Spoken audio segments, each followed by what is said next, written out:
Speaker, when times get tough, we are often asked or forced to sacrifice. And we know that it's usually women who end up making the biggest sacrifices.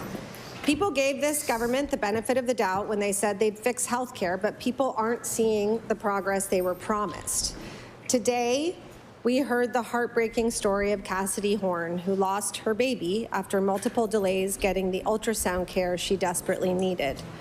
No one should have to go through this horrific experience. What is this government doing to ensure that no other mother has to go through Cassidy's heartbreak? I recognize the Honourable Minister of Health and Wellness. Thank you, Madam Speaker. And I did hear about this tragic loss yesterday, and I want to extend my deepest sympathy to parents and grandparents and the broader family.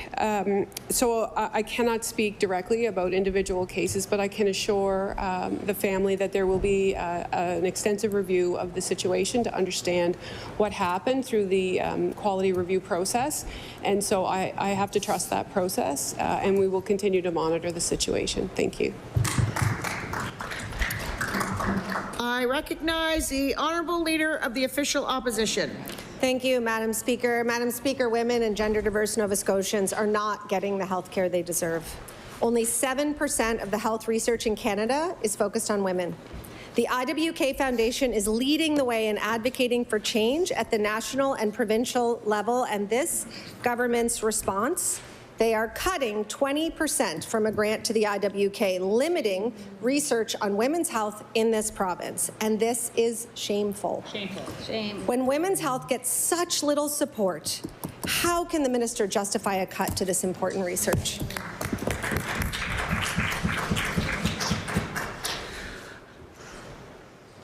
I recognize the Honourable Minister of Health and Wellness. Thank you, Madam Speaker, and I thank the member for the question. So we are committed to improving health for all people in Nova Scotia, but we do know that there is a particular focus on women's health in our province. As you know, we've recently announced the Menopause Centre of Excellence. We're working to support women who are in midlife and beyond. There is work that's happening across prevention, early diagnosis and screening. We're looking at specialty clinics as well. We've increased the number of gynecological services across the province. There are a number of partners that we have who are doing research, who are informing practice experts in the field. We are committed. We are working with the IWK. We have extensively reviewed the survey, and so this will take some time and it will take consultation, but we are committed to women's health in this province. Before I recognize the Honourable Leader of the Opposition, I ask that people speak to me, to whomever they're asking the questions of, and not directly to the person. And just like if you're responding to a question, respond to me instead of the person that you're asking for. I recognize the Honourable Leader of the Official Opposition. Thank you, Madam Speaker. With respect, that Menopause Centre of Excellence was promised years ago, and announcements aren't care. The research funding for the IWK was cut by 20%. Women are left waiting. They're waiting too long for prenatal care, ultrasounds. There aren't enough midwives to meet the need. They're waiting months or years for endometriosis treatment, menopause support, mental health services, waiting for better cancer screenings, waiting for access to free birth control like their peers across the country. Women are paying for this government's delay with their health, Madam Speaker. If the government takes these concerns seriously, why are we seeing so little progress?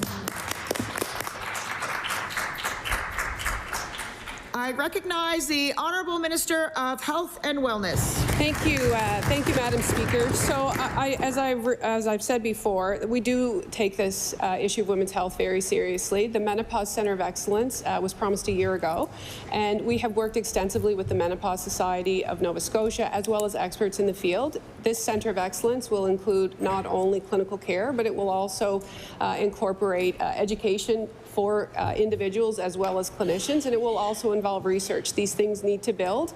We are committed to that. There have been a number of improvements in terms of the ability to access gynecological care. The teams that we've invested in from a primary care perspective will also assist women in getting the care they need in community in a more timely fashion. There are a number of initiatives that are underway, and I look forward to having a more fulsome conversation and estimates. Thank you.